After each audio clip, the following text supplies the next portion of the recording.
Hey, what's up YouTube? It's Rob. So today I got another build video for you guys today. It's more of an updated Hammer of the Ancients and Rend build. This is going to be my actual current build that I'm using right now.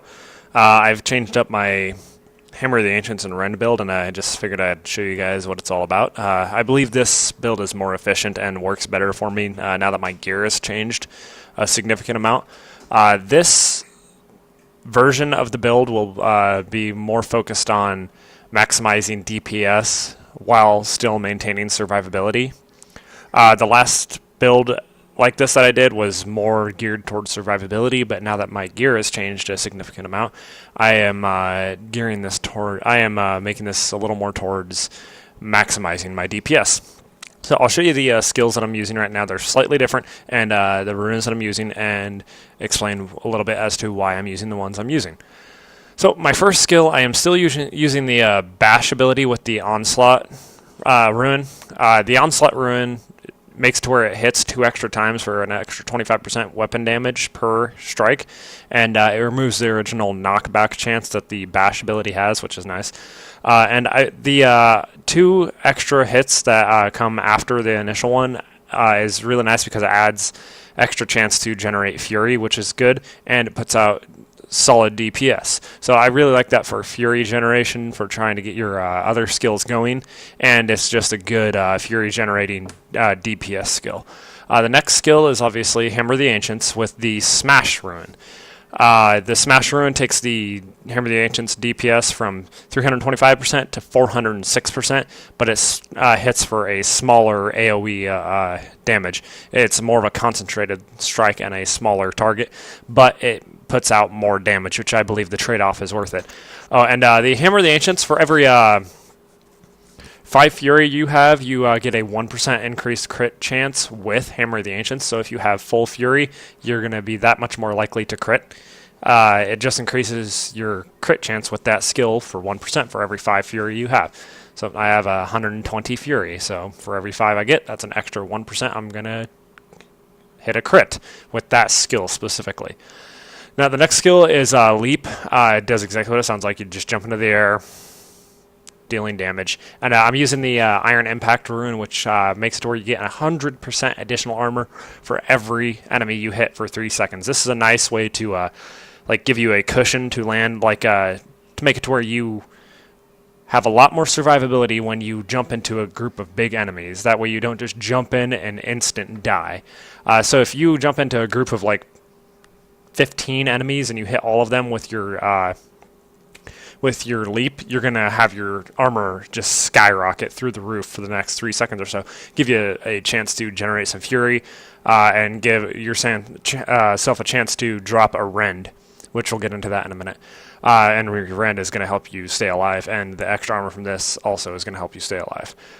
The next skill we're using is Battle Rage. Increases your crit chance and your crit damage by 15% and 3% for the crit chance. And using the Into the Fray rune, which is probably the best one, everybody always uses that, makes it to where your crits have a chance to generate 15 additional Fury. That's really good for Fury generation, and it's just going to maximize your DPS because you're going to be able to use your Hammer of the Ancients and your Rend that much more if you are using this, and you're going to be generating a ridiculous amount of Fury.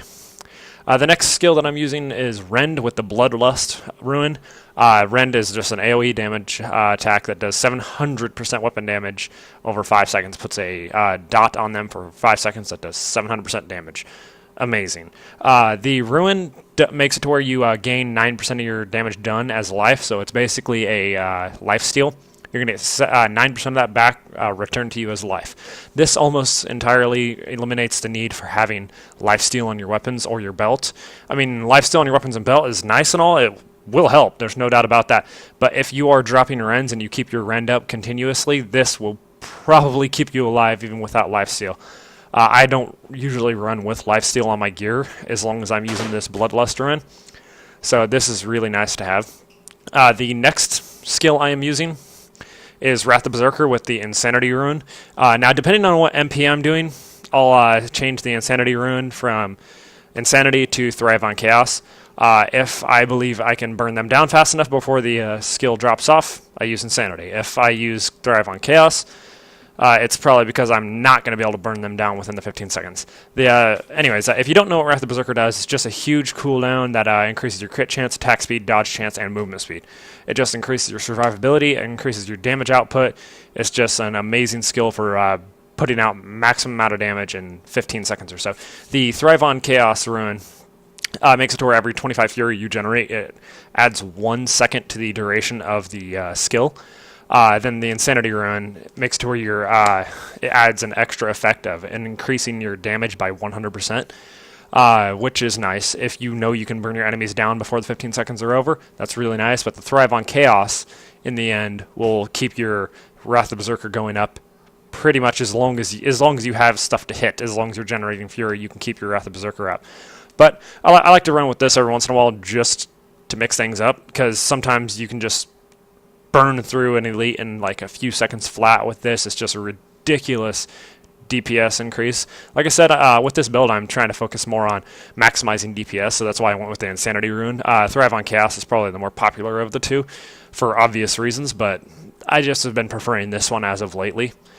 My first passive skill that I'm using is Animosity. Increases your Fury generation by 20% and your maximum Fury by 20. Just like I said earlier, it's going to make it to where you can utilize your other skills that much more quickly, make you generate Fury faster. It's just going to make it a lot easier to actually use your heavy hitting skills a lot sooner. Good skill to have. The next one is Ruthless. It increases your crit hit chance by 5% and your crit damage by 50%.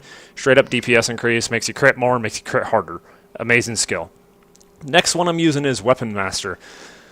This basically has 4 different categories depending on which weapon you're using: swords and daggers, maces and axes, pole arms and spears, and mighty weapons. I'm using a Scorn right now because Scorn, two-handed weapons, very beneficial to use for a Hammer of the Ancients Rend build. So I'm benefiting from the maces and axes category, 10% crit hit chance. It's just going to make you crit more, it's going to make you put out more damage, and it's going to make you generate more Fury by critting more. Remember, with the Battle Rage Into the Fray, the more you crit, you're going to get 15 additional Fury. So by benefiting from the crit hit chance category, you're going to get more Fury in the end, and you're going to put out more DPS. It all pretty much ties in together pretty well. All these skills complement each other quite nicely. This is relatively similar to what I was using, but I believe this is more efficient. It feels more efficient to me. It's just what I prefer. I enjoy this build a lot more. This version of the build a lot more than the old one. So I guess in my next video I'm going to go ahead and show you a little bit of gameplay with this. Yeah, let you see how well it works. It runs really smoothly. Very high survivability, extremely high DPS output. So keep an eye out for the next video. I'll do some gameplay, do a little bit more explanation of the gear and the stats and actually how to do it. Anyways, if you like this video, be sure to leave a comment in the comment section below. Check out my Facebook link in the description. Give me a like and subscribe. I think that's about it for today. Have a great day, guys. Thank you. Goodbye.